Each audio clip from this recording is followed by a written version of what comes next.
prettiest girls in the school must have been stricken in the middle of tossing her hair over her shoulder, because she had a cloud of long strands frozen above and around one side of her head.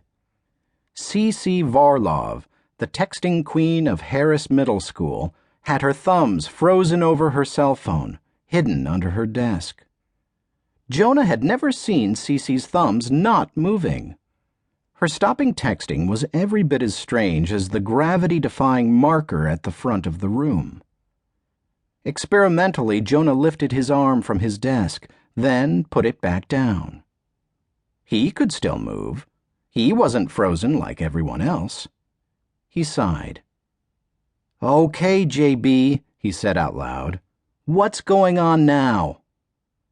In the past couple of weeks, Jonah had gotten used to weird things happening with time. He'd learned that his seemingly ordinary life was a sham. He was actually a famous missing child of history, stolen by kidnappers intent on carrying him off to be adopted in the future. When time agents had tried to stop this crime, the kidnappers had crash-landed, leaving Jonah and 35 other babies to grow up out of place in the late 20th and early 21st centuries.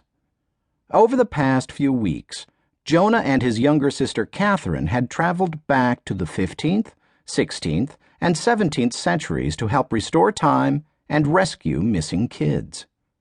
Their plans had gotten messed up again and again, and they'd been on the verge of disaster more than once. But with the help of a time agent named JB, they'd always mostly managed to work things out. "JB," Jonah said again. Nobody answered. Nothing moved. Jonah noticed that outside the window, even the flag on the flagpole had frozen mid-flutter.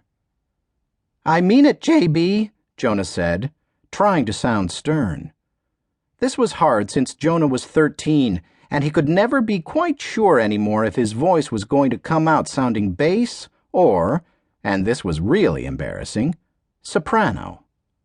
This time his voice was pretty much in an alto range, which wasn't much better. He cleared his throat. "I thought you were done messing around with time for a while," Jonah tried again, almost growling. Jonah's stomach churned, but now it wasn't because of hunger. Things had gotten very dicey on Jonah and Katherine's last trip through time, to the 1600s. A former employee of JB's who called himself Second Chance had forced time to split.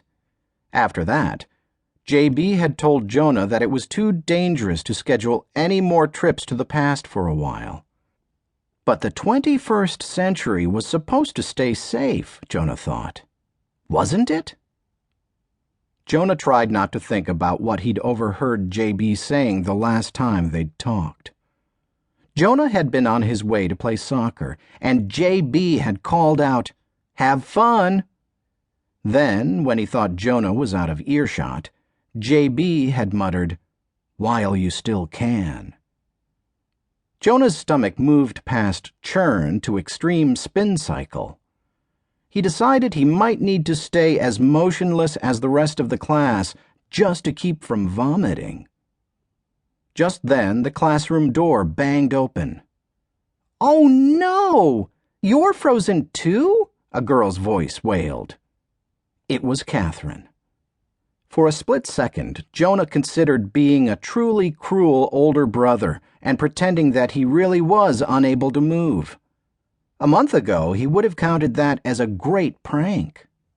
But a month ago, he'd thought he was just an ordinary, if slightly goofy, kid. He'd never had to save anyone's life. He'd never known that all of time could depend on his actions. Responsibility really ruined pranks. He turned to face Katherine and the door. "No, I'm not frozen," he said. Amazingly, his voice neither trembled nor squeaked. "I was just sitting here, thinking, trying to figure out what's going on." A month ago, Katherine probably would have taken that as a cue to tease him with a jibe like, "You think? No way. Not possible." Now she just tucked a strand of her blonde hair behind